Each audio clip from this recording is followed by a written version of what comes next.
Good morning, good morning, good morning, beautiful women. I must apologize first up for the late start to this morning. We didn't go live as scheduled, and I've woken up with a little lurgy. Something's got hold of my throat, but I'm okay. I'm okay. But I just thought, in order to give you my best, I didn't want to show up a little earlier.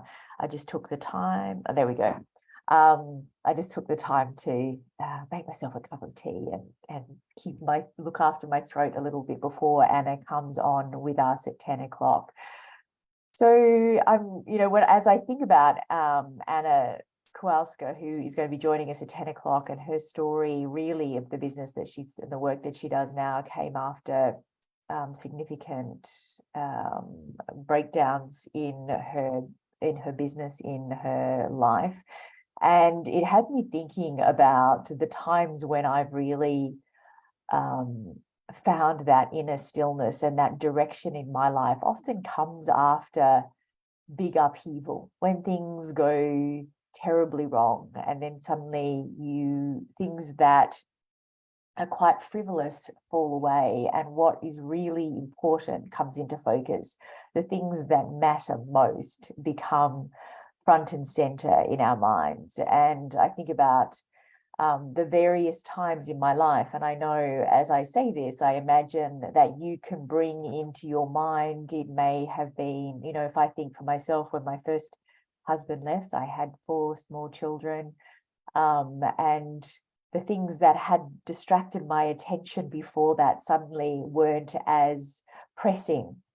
The things that were more frivolous fell away. I remember when my sister died, it was a very similar experience. Things that had felt all-consuming, that were gathering and taking up my time and attention before that, suddenly the things that were really important, the things that really mattered, came into sharp focus. So I'm looking forward to, Anna has just joined us, but good morning, Monica. I'm looking forward to hearing her experience, because it is this sense that there is an inner guiding source, whether it is that connection to spirit, or the intuition, the soul voice within us, that when we get still enough to stop and listen and tune in, it is when the guidance really comes. It's when the clarity comes. But I think for many of us who haven't had that relationship until later in our adult lives, it can feel like a really challenging thing to listen to that. Anna talks about, in a moment we'll connect, but she talks about co-creating with source, and it is something that feels like new language for a lot of people that I work with, and it certainly was for myself as well, until probably into my late 30s and even 40s.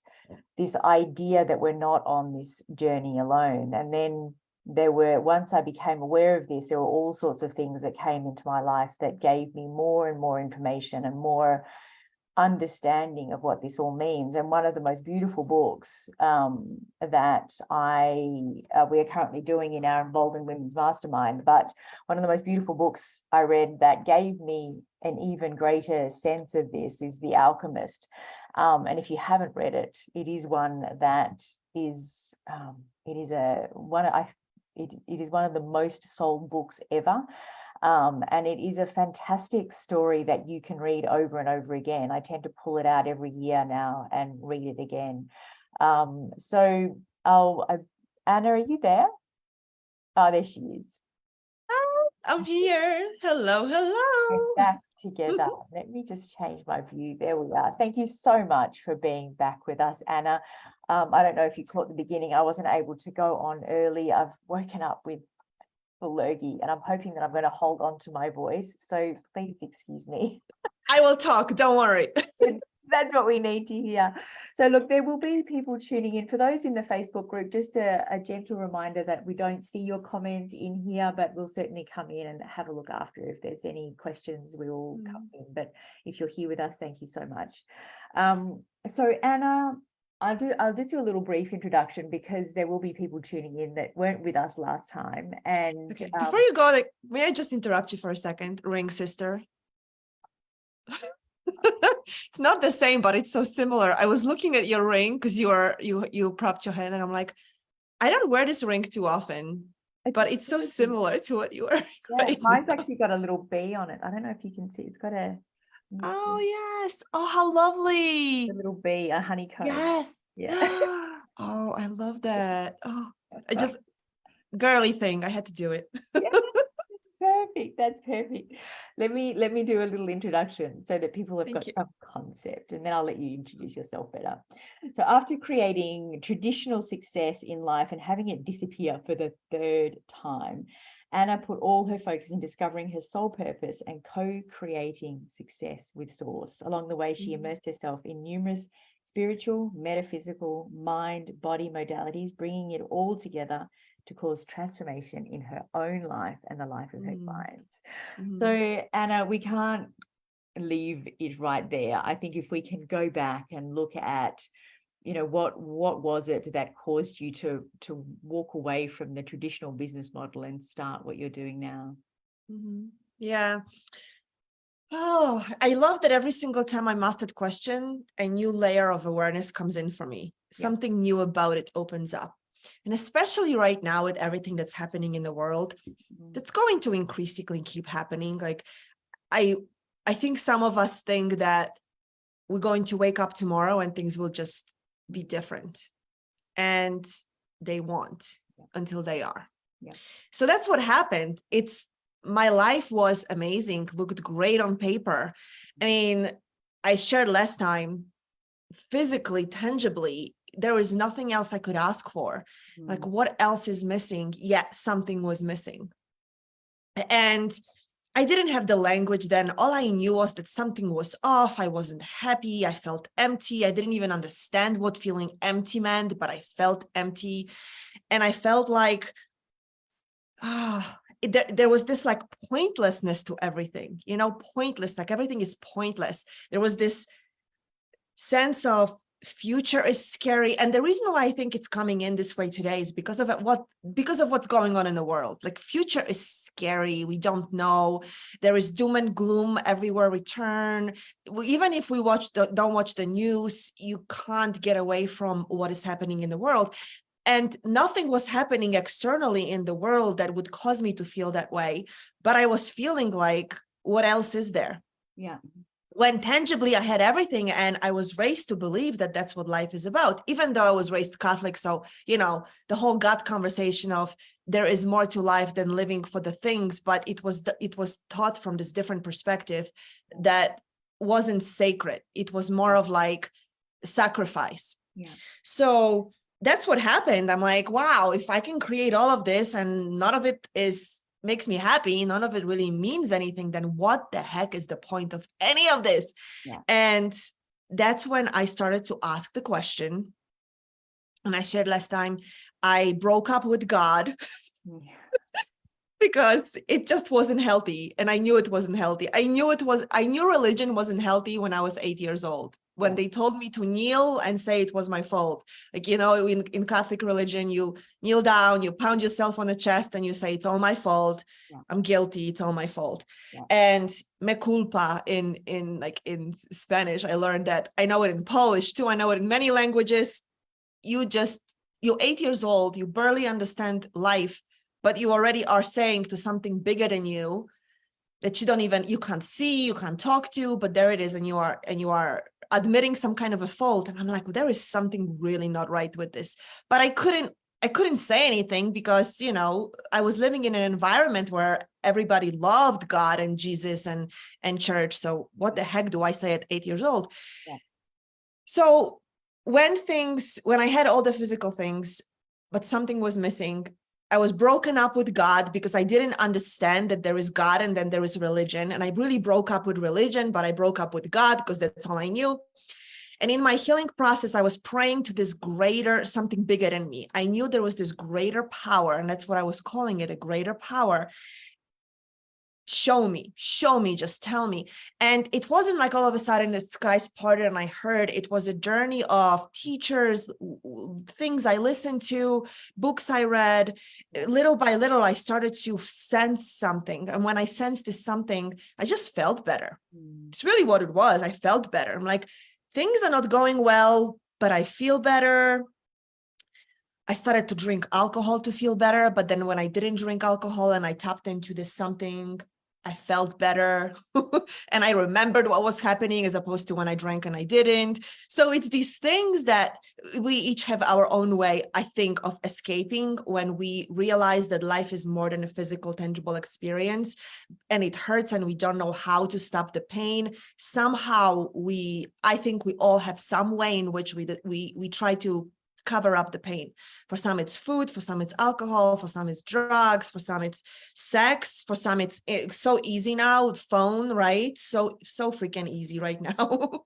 Yeah. And I realized that I was tapping into something. I didn't have words for it, but I started to read books. Somebody actually recommended this book. I read Alchemist several times. The first 2 times I read, I didn't understand it. It just felt good to read it. Again, it felt good. I'm like, okay, there's something here. I don't get it. The guy has everything and then he's back to nothing. Totally can relate to that, but I don't understand what it's about. So twice I read it before it started to like creep in a little bit. And then somebody recommended a book, Anna, the grandmother of Jesus. If you ever stumble upon it, I highly recommend it. And it's a channeled book. It's a recounting of a life of grandmother of Jesus. Her name was Anna. And she writes it from a perspective of we are all one. Jesus was a man, a boy, a man. Yes, there was a mission. There was a purpose in his life.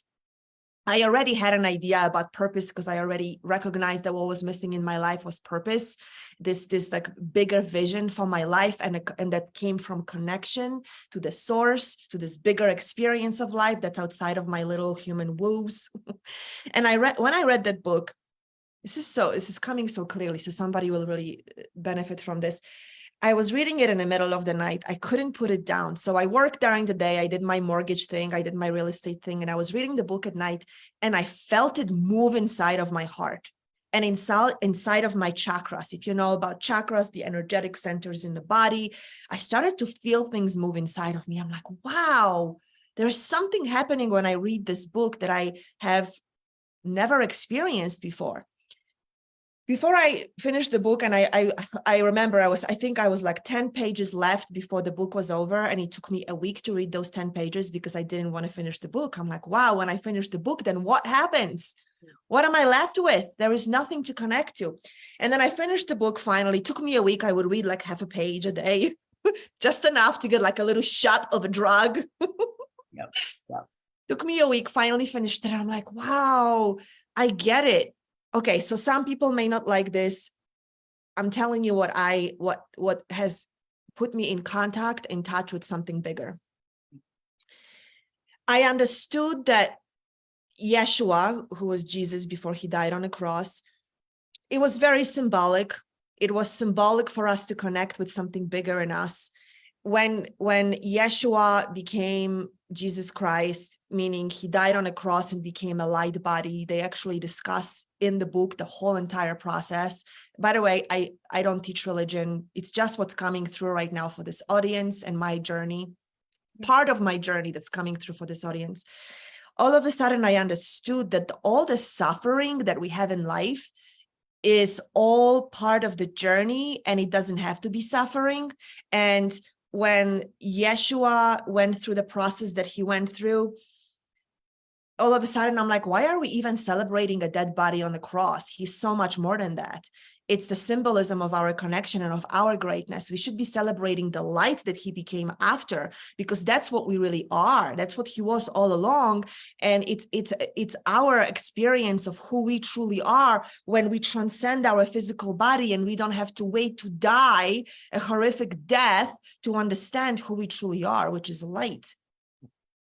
And when I read that book, I think a bigger part of me opened up. I started to celebrate Christmas again, and I started to celebrate Easter again. Every Easter I read that book. It's part of my it's part of my journey on Easter. And I no longer consider myself a Catholic, but it's not like I denounced my religion. I still love the traditions. So every Easter I read that book because it reminds me that Easter isn't about, you know, sacrifice and death. It's about my connection to the bigness, to the source. And actually the source isn't somewhere outside of me, it's inside of me, and it is all around me, and it flows through me. And when I connect to it, then I co-create with it. And it just got chills. And the only thing that the life force, call it source, divine, God, whatever you want to call it, God and I made up, by the way. So we broke up, then we had a journey. We made up. God is no longer an angry dude in the sky with the beard or however else you imagine it. It's not even a goddess. I went through a stage where I call it goddess. And I'm like, then I went through a stage of God goddess. And I'm like, no, it's none of it. We need to put a word to it so our humanity can understand it. But it's not a thing. It's not, I can call it anything I want, and I can't call it anything. Yeah. It's energy, it's frequency, it's source of life, right? So call it anything. I call it God because it's just easier for me these days to just call it one thing. And all it really wants is to experience life through our senses. It wants to experience what it's like when we have a physical limitation and we transcend this limitation and go beyond it. Mm-hmm. And it never wants to punish us. It never wants to limit us. It never wants to, even when we experience pain and suffering, it's part of the experience, but something outside of me doesn't want me to feel bad. It just wants to know what it feels like. It wants to know what it feels like when I have this experience. And the only one who's making it bad and painful is me. Now, I'm saying this also after a week of crying every single day because of what's going on in Israel. And I cried every day about it. I still feel it in my throat. And of course, the situation isn't over. So the human me that has emotions and cries for human suffering still cries about it. But there is another part of me that can be beyond it and see it from a different perspective. And see also that the day when something goes wrong in my business and I feel frustrated, that suffering is just as big of a suffering as something tremendous, horrendous in the world. It's still suffering. And the same person who can show up for this small suffering in my business can also see the bigger picture in a tremendous suffering somewhere else in the world. And I don't have to be deeply immersed in it. I can contribute something different to it, love, joy, light, a different perspective, when I know that our journey here is a journey of experience. Yeah. So this is what wanted to come through to the answer to your question, Edwina. See, I told you I can talk, so you don't have to worry about your voice. Yeah, it's perfect. I think it's really, well, there's a couple of things. One is I'm having an interesting conversation with my husband over the weekend, who is Christian, that, you know, I get the feeling that, you know, even if we talk about it, whether it's in Islam or, you know, like Buddha or Christian God or, you know, all began on different continents on the earth, people that never had any connection. And I can't help but wonder if they were talking to the same thing, but we've just given it a different name. Yeah. So I actually, and this is just me with my limited knowing, I'm still a human being with my limited thinking. I believe we have all been talking to the same thing. We just named it different because the experience was different, right? So I actually, I am a stand that we were. So here is the thing. There was this was a very pivotal moment for me too. When I understood that the only reason why separation exists because of desire to experience something. So I can't experience something unless the opposite of it exists. If I don't know that there is darkness, I will never understand light. If I don't know that there is hate, and not even hate, if I don't know that there is indifference, I will never feel love.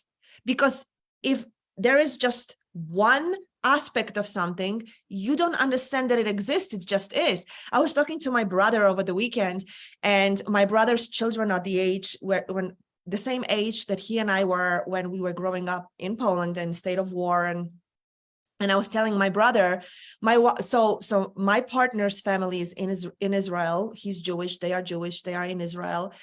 My brother married a second generation Palestinian woman. Her family is of Palestinian origin, and they are still there.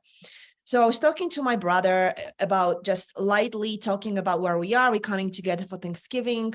Thankfully, both of the families understand what's going on and don't hold it against each other.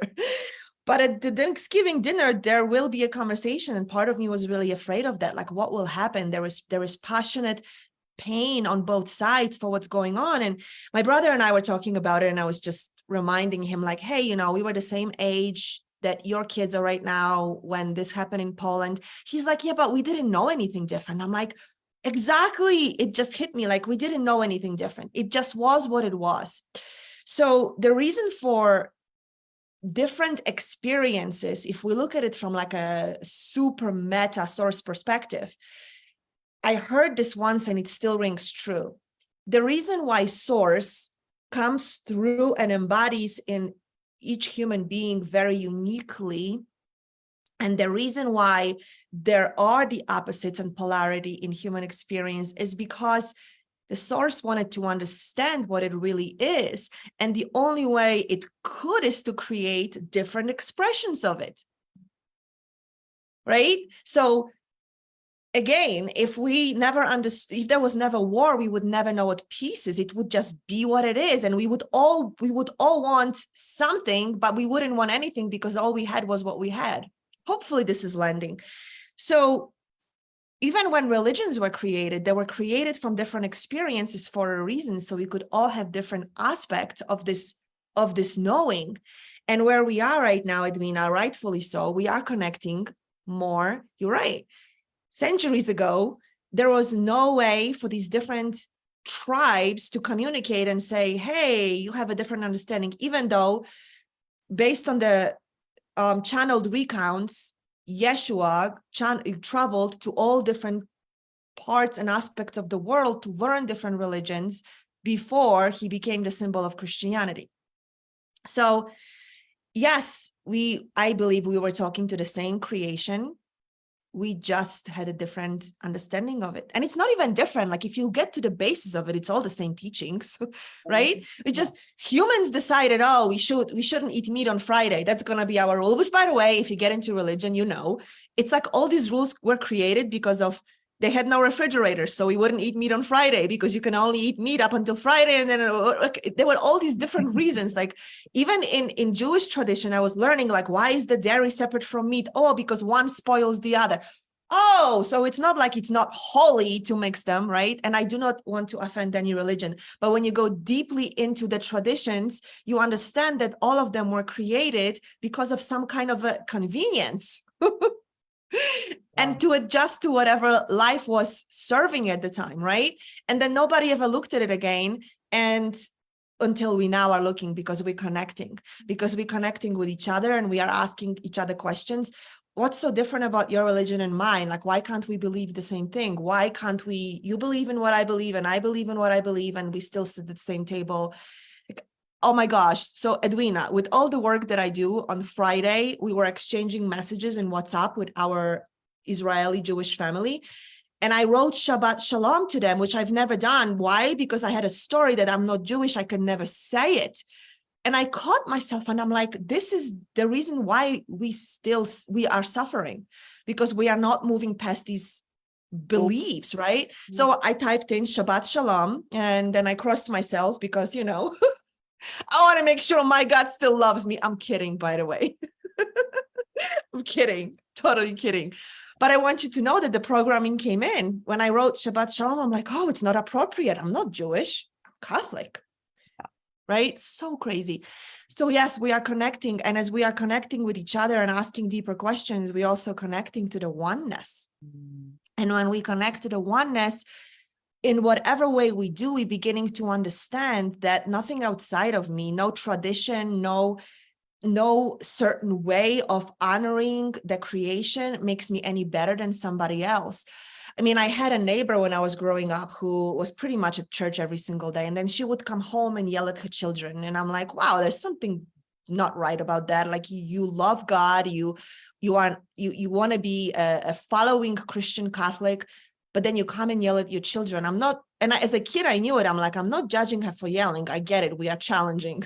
Kids are challenging. But why are you yelling? Shouldn't God help you and be a little more peaceful right now? Yeah. So there was something, right? No judgment. It's just like, I already knew this. There was some kind of incongruence. So now we are learning. I don't have to wait for something outside of me to create peace.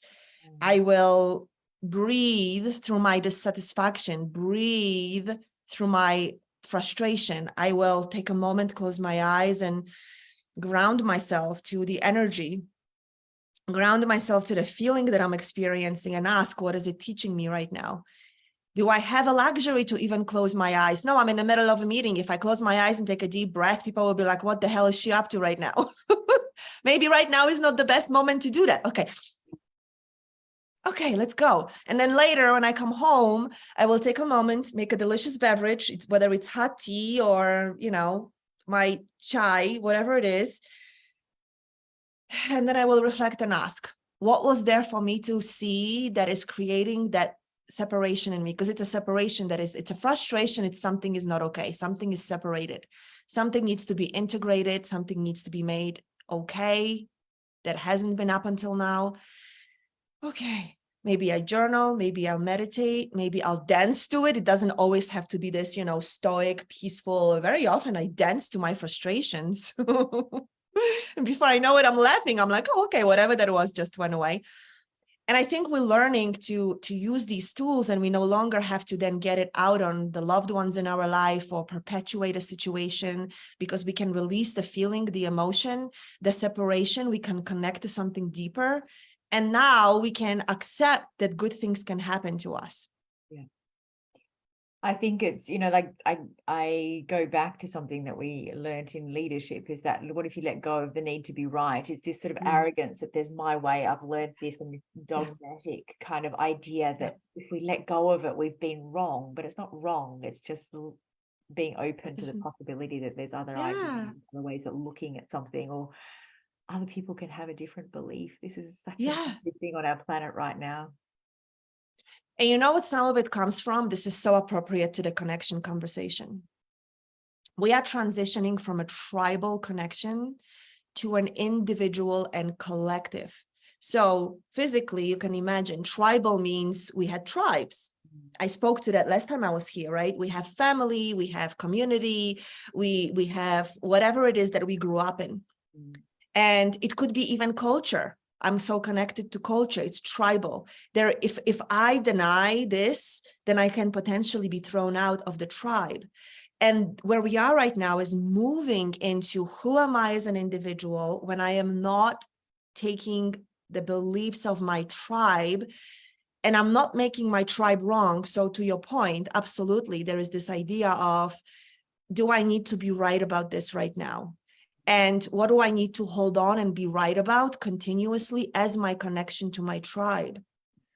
And if I let go of this and believe something that is completely opposite or different, will I then desecrate the memory of my ancestors who suffered so deeply so I could be here? It's true. I mean, my ancestors died in war, right?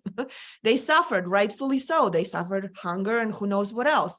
So who am I to not be right about this belief or perception that I have that is not just mine, but it's passed on to me? It's sacred. Will my grandmother's all of a sudden picture turn upside down because I no longer believe that I have to suffer and be dependent on others? The silly things, right? Can I believe as an individual something that serves me?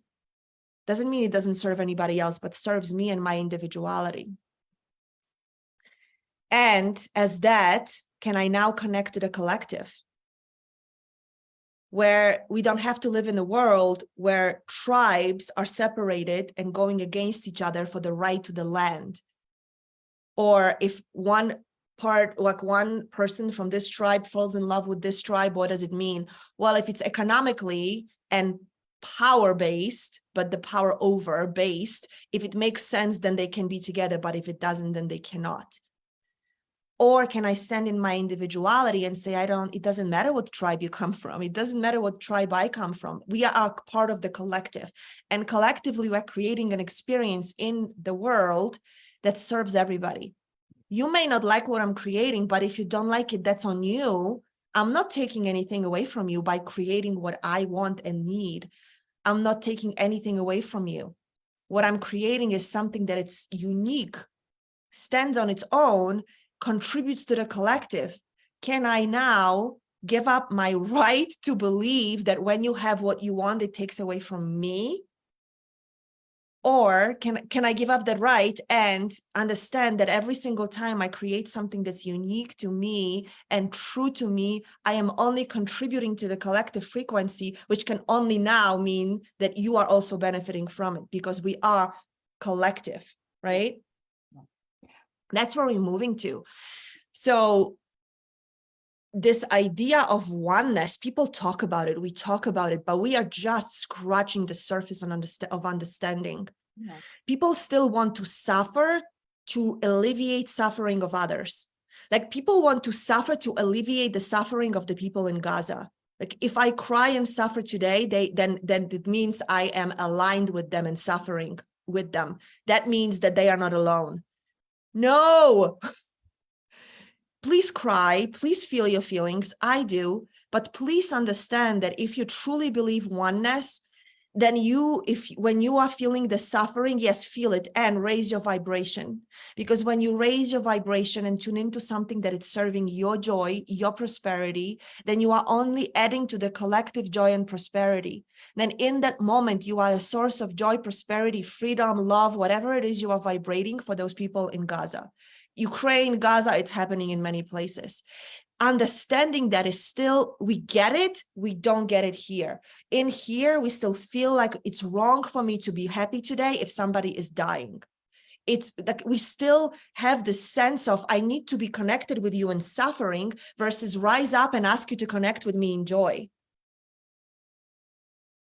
Isn't that so much better? And I get that it's so foreign to us because we literally grew up believing that when I suffer, I join you in your suffering and now you're not alone. Yeah. Yes. Right? Yes. Yes. And I can think about, with 4 children, watching them without the cognitive understanding of all this, how if, something goes wrong for one, another will lift them out of that. It's this, we don't need to all be in the suffering together. And they do it intuitively. Yes, absolutely. And as kids, we used to know, unless we grew up in the environment where suffering was a badge of honor, for some of us it was, like your mom suffers, oh, that means I cannot be happy right now. Some of us grew up learning that if somebody was crying, then it means I shouldn't be happy. It's wrong. It's wrong of you. Yeah. Some of it is religion. Some of it is other ways that we've been oppressed, cultural. But where we are going, the connection means, the oneness means I lift me up so I can be a source of your upliftment. I don't need to stand down and crawl on the ground and release. I mean, that's part of, like, if you ask me, in this moment, I just became aware. I wonder how much of my needing to shed of the wealth and physical success that I created the first 3 times that I like to talk about, how much of that was needing to release it, because when I released it, then I could be again in a suffering with my ancestors and with my tribe. And how much of it was the discomfort. And I have a new ways of it opening inside of me, even as I share it right this moment, because I saw it before, but it's new ways of seeing it open up for me. And when I connected to purpose and mission, when I connected to the source and co-creation, there is a whole new level of me tapping into the more wealth I have, the more wealth there is. I'm not taking away from anybody. See, because source, okay, so this is fun. Source only expands. Yeah. It only expands. That's all it knows. There are universal laws that speak to it. And now physics is getting on board with that. There is source only wants to expand. The life force flowing through us always seeks expansion. It doesn't understand, judge, or care. Care is not even an aspect of its understanding. It doesn't know a differentiation between what you want, what you don't want, or suffering and joy. It doesn't. It comes through, expands what it is that it's coming through, and makes more of it in the world. And then it experiences it while it's moving through us, it experiences it through us, but it doesn't have a differentiation between good or bad. It doesn't, life force doesn't say, oh, you know, you feel very broke today, or you feel very self-hating today. I'm not going to create anything through you today, because if I do, then I'm going to create more of your self-hate or more of you being broke. I'm going to take a day off today and go create through Susie, because she is feeling very abundant today. It doesn't say that. It just flows through and creates. So if you are self-hating and you are sitting there and you're pounding on your chest saying, it's my fault people in Gaza are dying, I should have not been a bad person yesterday. If I didn't cut off somebody at the red light today, there wouldn't be a tragedy in Gaza. Like, people literally think that way because we believe that we are at fault for bad things happening. This goes deeply, deeply rooted in religion. And I know a lot of people still believe that they are, if they are a bad person, whatever bad person means, then bad things happen because of them in the world, especially now that they understand oneness. Life force doesn't understand it. It just expands what it comes through. So if I understand it now, and there are things happening in the world like hunger, but in this moment, I choose to, it doesn't mean I have to go and eat everything in my refrigerator to be expansion of abundance of food. It just means I am an expansion. I am a source of abundance. I have everything I need and require. So I am a source of that. So when it flows through me, the life force flows through me, it expands abundance, sufficiency, it expands resourcefulness and sovereignty. And now I am more of that. Doesn't mean that there aren't new levels of me understanding how I limit things that I want, and then I constantly break through them. That's our work. We break through our limitations constantly. We give up being right about what we can't have, what we can't be, what's impossible in the world. And we constantly break through it. And then we seek to be the expansion of what it is we want to see. If I want to see more people having full bellies and joyfully creating, because you can't make art when your belly is empty. You just want to eat, right? Starving artists is the worst idea we ever created as humanity. You literally cannot create art when you're starving. All you want to do is eat. So get some food and then go create art, right? Go source a solution for the new earth, where we are creating resources and constantly generating and living in the expansion versus focusing on lack and seeing, oh, how can I take away from me so there is no lack over there? If you want to take away from you, you are the source of lack over there. This is the connection and the source and the power of co-creation. But now let's say that I truly allow myself to be sovereign, meaning I am not attached to anything that comes to me. I don't have to be any way for something to come to me. I don't have to be any way to experience love and joy. I can experience love and joy right this moment, even though there is suffering happening. I can experience abundance right now, even though there are people who are experiencing poverty. What if I can be independently and uniquely an expression of that? And now I allow myself to be an expression of everything I need and require to be the expression of whatever it is that wants to create through me. Now I'm co-creating from this place, and life force says, well, I no longer need to create. It doesn't really say it. Let's just use the words we can understand.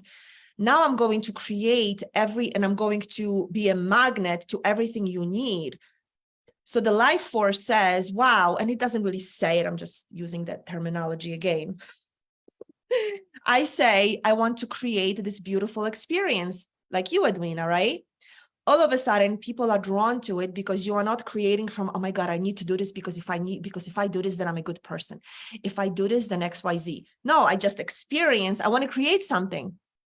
Something's moving through me. I am feeling it, and I'm going to go and move forward and create it. It doesn't matter. Now, hold on. I'm going to say something in like sideways here, but first I want to say this. It doesn't matter if it makes money. It doesn't matter if I survive it. It doesn't matter if people like me for it. I'm just going to create it because it wants to move through me. And it's not logical. I sit there and first of all, like I invite people and some people say no and people are late and technology doesn't work and some people forget they were even supposed to be here. I'm not saying it happened, but it happens all the time. But I'm still going to be in creation and enjoy while I'm doing it. I may be frustrated in a moment, but I'm going to let go and just enjoy what I'm creating. Now I am a magnet for opportunities for other people who are in the same frequency of creation. They just want to create something beautiful, give voice to something that's moving through them, and create an experience for others to connect with where there is so much else that they could be connecting to, but they're choosing this higher vibration. Now I am co-creating with source. Now I am a place where opportunities can be presented to because I am willing and I'm not attached. Now, money is important in the world we live in right now. It's really important. So may resources show up to you no matter how, even if indirectly, not directly through here, because a lot of people are experiencing this, not paying for it. So may resources come in ways you never expected because you are, not because you're doing something and you deserve it, but because you are a space of expansion and abundance and contribution. Now we are creating a whole different world. Now I don't have to fight for you, with you, the best time to do this. I love, and I used to be there. What's the best time to send this email invitation so everybody can see it? What's the best time to put this Facebook Live so everybody can see it? Who cares? That is still being in competition over resources. Like there is only so many time spots and Facebook like fills them up. And once everybody is live in this, then it's no longer available. The whole idea of internet is freaking limitless resources. You cannot you cannot fill up all the spaces in the internet. There is more and more and more and more and more and more. So, and still being in a space of receiving and allowing yourself to have, right? And not being in a magical thinking, but there is a little bit of strategy. I'm sure at some point that Edwina will invite everybody who is watching to benefit from working with her. And I think you should, Edwina. Because that's being smart and savvy, right? Yeah. But what we are creating, co-creating with the universe, with source, it means I allow myself to be the space of whatever wants to move through me. And I trust it. When we begin to do it first, we still try to connect to the logical, but hold on, that's going to take this much time and I have bills to pay. And when am I going to do it? Sometimes you may have to stay up at night and do it. Like at first, I was unreasonable. I'm sure you too. I know you were unreasonable. You flew from Australia to freaking US like every other week or something. Yeah. Like flying was unreasonable to fly. I'm like, is she this woman crazy? When I heard about you doing it, I'm like, why doesn't she just stay? But you had family, so of course it wasn't. That was important, right? I'm not going to just stay for 3 months in US and be just like, goodbye, children. I'm here in leadership and transformation, right? So there is a sense of unreasonable and being unreasonable in the face of what really wants to move through you. Saying things like, believe me, my mind is saying, Anna, have the stuff you just said is absolute beep, and somebody is going to come and want to say something to you to take you down. And believe me, there is this conversation happening on the back of my mind right now, and there takes something for me to say, so what? This is what I believe right now, and this is what I want to share, because I truly believe in my heart it's going to liberate somebody into allowing themselves to see a new possibility, right? So being unreasonable, that's part of co-creating with the universe. We are stepping into a whole new experience for humanity. Yeah. Children born in less than a decade will be born without the limitations we have been raised with. We will not understand them and they will not understand us. And it will still be our obligation to create the environment for them to be the seeds for the whole new experience on planet Earth.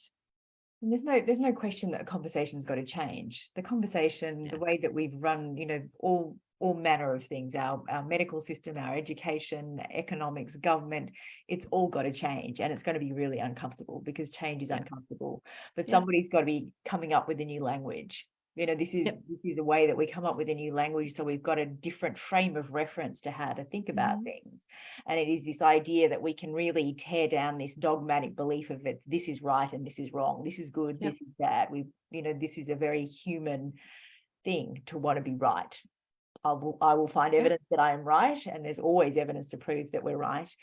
Yeah. But if we can just let go of that desperate need to be in a box and say this is right and this is the one way, and just be open to different conversations, and it doesn't have to make sense at first. In this space, none of it made sense, and I still have, when I read things and it's like, what is the difference between soul and spirit? And if we're listening to soul to create this, am I co-creating with spirit?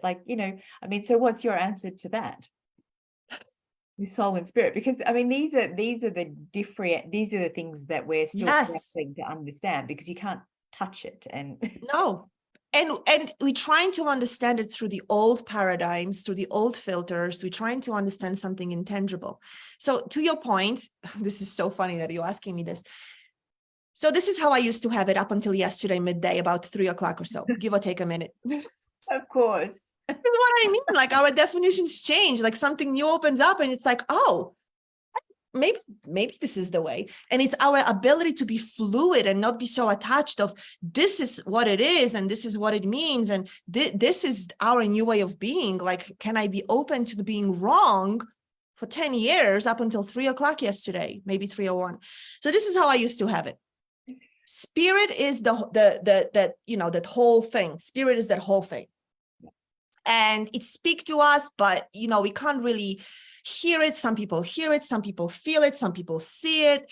Some people, I don't know, their bowels move and they know that it's right. Who knows, right?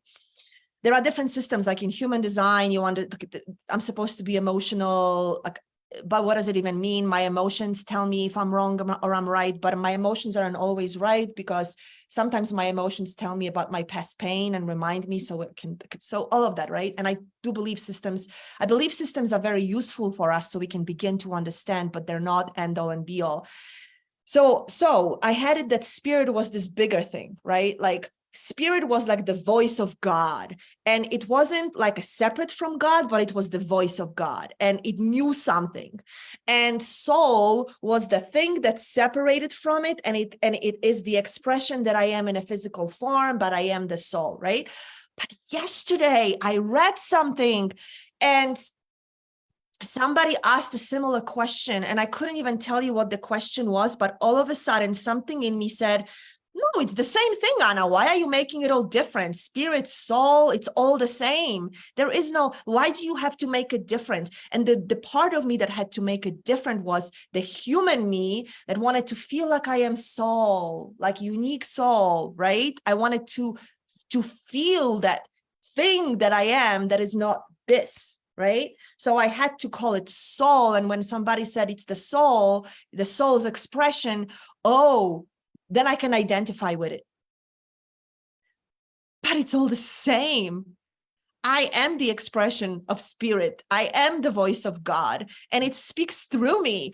And some people will not like even this. I am God, and so are you. You are the expression of it. And all of these other, like, trying to understand different dimensions. So I sense, Edwina, that you are in a similar place where I am, where I grasp a definition of something just long enough to understand that I understand it even less, right? And it's like, people want to understand dimensions. And when somebody says, oh, this is what the third dimension is, this is what the fourth dimension is, this is what a fifth dimension is, and there are 12 dimensions. 12, but I finally grasped the fifth one. You're talking about 12. Oh, no, 12. If you are talking about 12 dimensions, then you are still so very limited, because this awake human being I listened to YouTube talked about 115th dimension, and I feel like a jerk because I'm still living in a third. Somebody's always got to be better. It's like, I know more. It's like this we've got to be superior and more enlightened, and yes, right. And then right, somebody has to be superior, and I have to be superior. I have to understand it better and know it better. And So I think this openness and fluidity, and even being able to laugh at it, I think it's so important, Yeah. because I really truly believe that there is a part of us that needs to understand what things are, because it's less scary when we do. When I can put words to something in a definition, then I know where to, my mind knows where to put it. Once my mind knows where to put it, then I can categorize it: scary, dangerous. Dangerous, safe. Believe it, don't believe it. Move forward, retreat, right? Yeah. My reptilian brain knows what to do with it as soon as I understand it. So as soon as I understand it, the other part of me that I shall not define, because it's not definable, call it soul, call it spirit, call it the expression of God, says, no, that's not it. So it's a beautiful constant connection to something that I don't think we'll know this lifetime.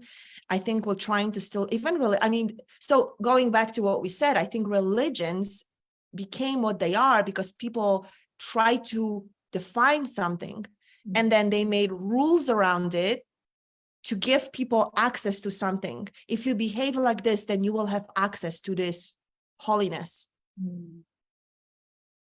And then people followed them, actually still, I believe, and a lot of them were economical, convenience, weather, whatever it was, time of the year. And they became symbols, and they made people feel like if they follow these rules and these symbols, then they will have access to something that makes sense of life. And where we are moving into is we have to make a whole new sense of life in a whole new way, in a way that can we transcend the need for suffering to feel love and joy? Can we transcend it? Yeah. And one way to do that is to not be dragged by it, but to be lifted up. And despite what's going on, be able to find gifts in it and joy in it. Dr. Eger, E-G-E-R, I believe I'm spelling it right, a Holocaust survivor, wrote 2 beautiful books. One is called The Gift, and the other one is called, it'll come back to me. But if you find her, she has a tremendous team behind her that features her on Instagram mostly. She speaks of the gift that she discovered after surviving Holocaust and losing everything. And there are many that have created beautiful works of art that speak to finding gift in something that is the most atrocious. We have learned about it in leadership, right? Can I find the gift and be grateful for the things that didn't work and hurt me? And I think where we are moving into is connecting to the great, to connecting to the divine, to the source, spirit, God, whatever you'd like to call it. But not needing an intermediary, not needing rules and guidelines, not needing traditions. We can create our own ritual. I have you had a guest yesterday who spoke about rose oil. I loved it. I have a rose oil that sits on my desk. Yeah. I'm smelling it right now. It's one of the ways that I connect. For some people, it might be something different. So creating our own ways and our own rituals that will, in the moment, transport me into a different, I'll say it, dimension. Don't ask me which one, but it will transport me into a different dimension so I can have an experience of co-creating.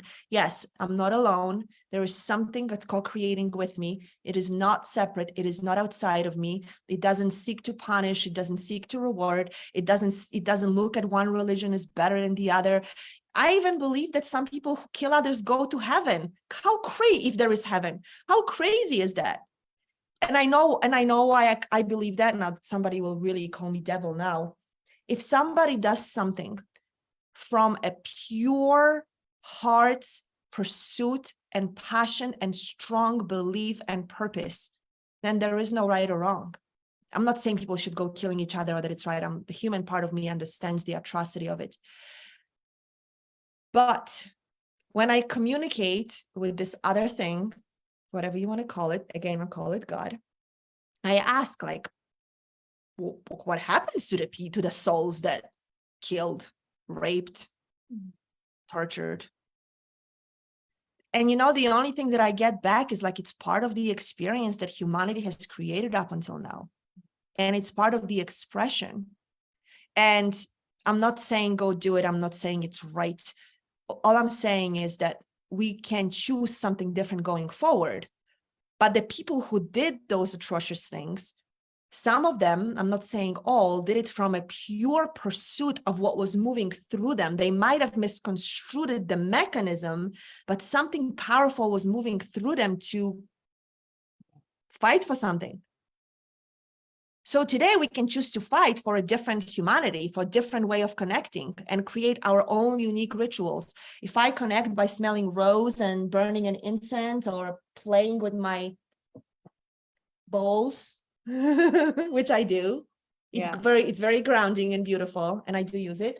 That's my way. Some other time it's dancing, right? So not making each other wrong, not making wrong of what it is that we pursue, what we desire, what we choose, but coming together in collaboration and saying, you are creating something. How does yours and mine fit together so we can make it bigger? This is what I'm going to say in the closing. I think we're like coming up to our time, aren't we? In the Bible, there is actually a phrase that I am paraphrasing that says that when two or more come together in an idea, then the idea exponentially grows. It's not just two people coming together, but when two come together and unite in an idea, it exponentially grows. So imagine if two and two and two and two and two and two, and all of us started coming together in 2s and 4s and 6s and 8s and 7s and 9s, whatever, it doesn't have to be even numbers. And we began to create something that we want to see. And at first, maybe it's just 4, and then it's 6, and then it's 8. And then we understand that we are impacting a whole collective by co-creating something together that actually contributes to the frequency that we want to live in the world. We are done with duality. We no longer have to express our passion through anger and killing each other and hurting each other, or however else we do it. We can express our passion through art and be rewarded for it. We can express our passion through speaking, and we can be rewarded, meaning we get what we need, right? I don't have to kill to get what I need. I can create life through me and get what I need that way. It comes back to me because of what I believe. So coming together, connecting, merging with ideas, even if they're different, but there is some similarity, right? Like you and I can speak similar language. There are differences possibly in how we see things. That's okay, no problem. Where can we come together so the idea that we do come together on can exponentially grow, even if just in the 30 minutes that we are together? And we can be now a source of that being bigger in the world. Instead of coming together and commiserating about how bad things are and how people are suffering, and then how poor get poorer, rich get richer, like that's how those conversations get to end. So we can only create what it is that we want to create. Everybody gets what they need to the level to which they are willing to receive it. Everybody can create through whatever it is that's unique to them and find the piece that they are here to fit. They just have to be persistent enough and believe long enough until they find others to co-create with that they fit in with in the moment, and be okay for it to end so that they can move on to another creation when its time comes, and not be, ripped up and shredded to pieces and righteous about they did me wrong, right? Just say, no, that ended, moving on. Very different way of creating life, isn't it? Infinite possibilities as opposed to limited. Yeah, absolutely. Yeah. You've got a beautiful gift for our audience. Did you want to just take a minute to let them know what that is? Yeah, what's my gift? I think you did. It was creating a world of, I did write it down, creating a world of harmony with it's birthing your, okay, I know what it is. I probably didn't update it since last time we spoke. So it's creating, it's still birthing, it's the work I do, it's what I stand for. It's the time for us to begin to connect with the soul's work. So whatever you call it, your soul, there is a bigger part of you that wants to express something that uniquely fits the time and the space we are in right now. What is it? What does it look like that you can come bring it into the world in a particular way, in a way that fits in, shed all of the limitations so people who are meant to be collaborating with you can come and see you and find you and say yes, and healing relationship with money, because money is a huge part of it. But what we do no longer needs to depend, our financial health does no longer needs to depend on what it is that we do. Beautiful. I'll pop a link. Yeah. Thank you so much. Thank you so much. Thank you. This is going to be one of those conversations where you can go back and listen. And it's going to be something different that we can take away from it every time. It's absolutely magic. Yeah. Thank you, darling. Feel better. I will. I'll get there. I'll get there. Thank you. Thank you Thank you so for much. being here. All right, beautiful souls, that's all from us today. So much love, and I will see you again on Thursday. All right. Big love and bye.